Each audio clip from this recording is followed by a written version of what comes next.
I hate the word LARP. When you accuse another person of just pretending to believe what they say they believe, it shuts down any possibility of real discussion and progress. I've gone so far as to have this word censored on my Discord server. But sometimes it's really important to call out people who've derived their beliefs not from reasoning, but from group identity and contrarianism. This label applies to most religious people online today. While there are plenty of people who've been brought up in various faiths or who have come to them organically by looking at the evidence, they're dramatically outnumbered by those who've converted from atheism for political reasons. Since atheism is not a religion but a lack of a religion, it doesn't validate any particular belief system, and that's not good for people that need to be 100% politics 100% of the time. Through this video, we'll look at people who've done this on the left, on the right, and then we'll talk about why all this matters. If any of this sounds interesting to you, please remember to like, comment, subscribe, hit the bell button for notifications on new videos, and consider getting a membership. All of this really helps the channel. For the most part, it's been the right wing that's departed atheism online, allowing leftists to make atheism all about them. But it's worth noting how some leftists have tried to create a religion from almost nothing. Most of this is contrarianism against Christianity, which is associated with the right in America, and what could possibly be more contrary to Christianity than witches? It also has the bonus effect of being against the patriarchy and women only. So people on Tumblr decided to become witches, as if there were any sort of witch canon or organization qualified to certify them as witches, and eventually the phenomenon spread to Reddit, resulting in Witches v Patriarchy, a very fun subreddit to add to the pile thereof. Now you might say, oh, these people don't actually believe in witchcraft, they're just in it for the politics and the aesthetic. And judging by the most upvoted posts on these subreddits, you have a compelling argument. Another part of it is how cool these beliefs are. They promise magical powers and real fairies existing in the world, and Christianity doesn't do that, for the most part. But we often become what we pretend to be, and believe what we want to believe. It's fair to say that there are a decent number of people on the internet who really believe that the ancient ways of witchcraft actually work. These people have surrendered their reason and their own identity to group mentality and what they think is cool. Though for all I know, these magic spells work. I'm still only midway through the Liber Lilith, and I've yet to try out any of its dark magic rituals. Who else has done that? Modern neo-pagans. Most of these guys, apart from a few anti-Christian lefty oddballs, came from the neo-Nazi movement, which was actually rather popular online around 2013 or so.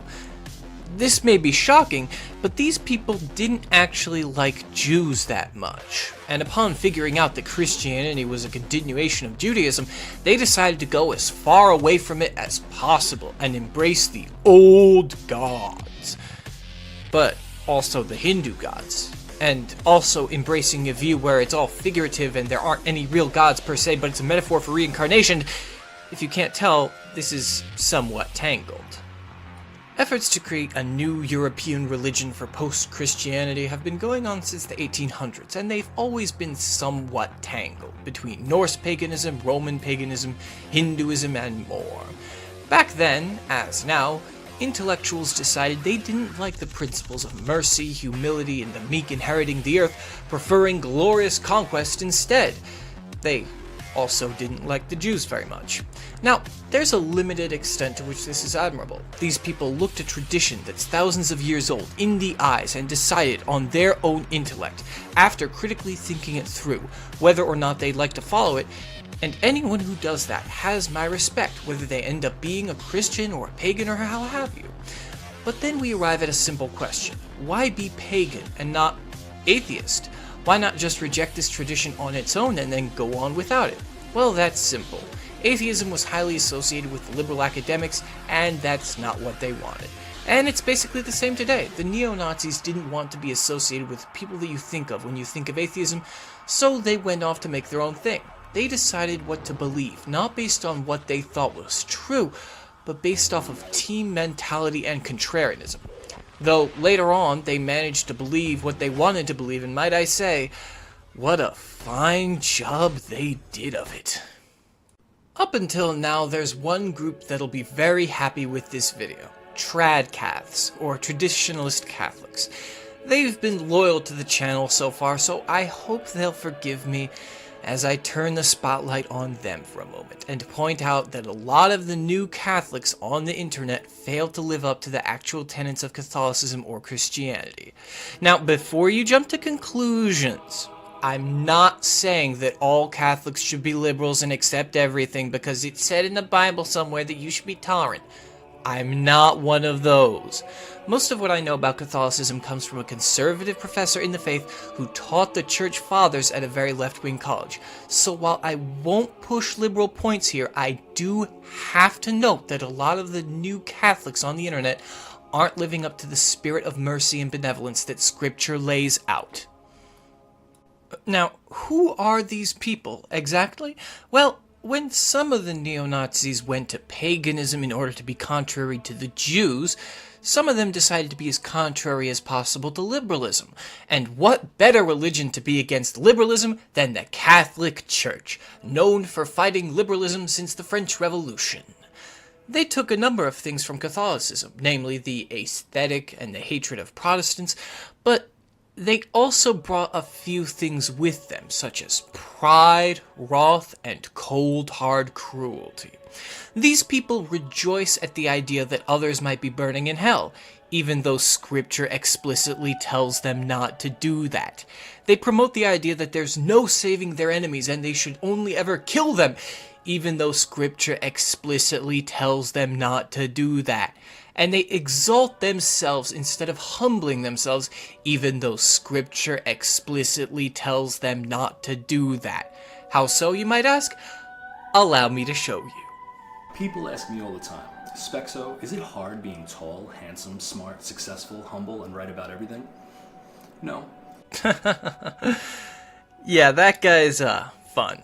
I wanted to include more clips of him, but I couldn't find a way to do it in context, so I'll have a montage after the end credits. Anyways, this is the character of the most visible online tradcaths, picking and choosing to create a Catholicism with the sole purpose of opposing their predefined enemies as strongly as possible, rather than genuine belief. Wolves in sheep's clothing. Now, some will immediately ask, so you want us to bend over for the libtards? No. No. I have no problem with wolves, and I have no problems with sheep. I have problems with those that are lukewarm, with the impulses and actions of wolves and the professed beliefs of sheep. I have problems with those who choose what they believe based on what they want to oppose, rather than the other way around. I have problems with people who remake their entire identity based off of their enemies, as if it's impossible to oppose a group or set of ideas for your own reasons. So that's where we're at on the internet in 2021.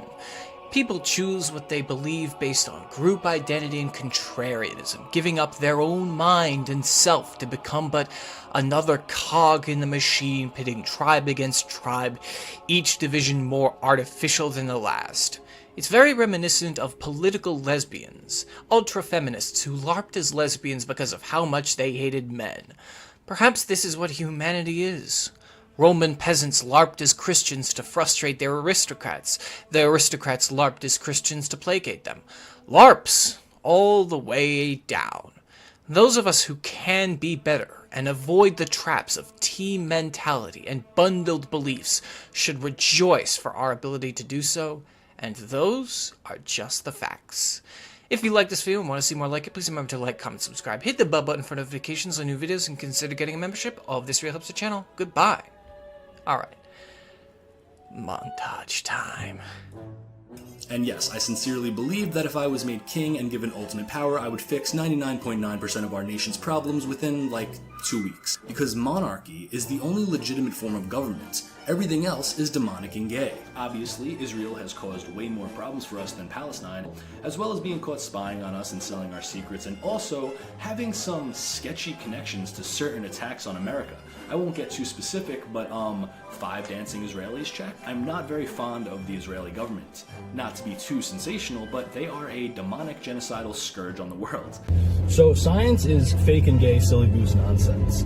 Which I don't know if that's accurate because God made the earth less than 10,000 years ago, so that's cutting it close. And actually that fact is a complete lie. 90% of scientists do not believe that climate change exists. I think that they're going to eventually probably fake an alien invasion of some sort or alien contact. I'm not even really sure that space is real, gonna be honest with you. Uninformed people who still believe in silly things like equality and the moon landing.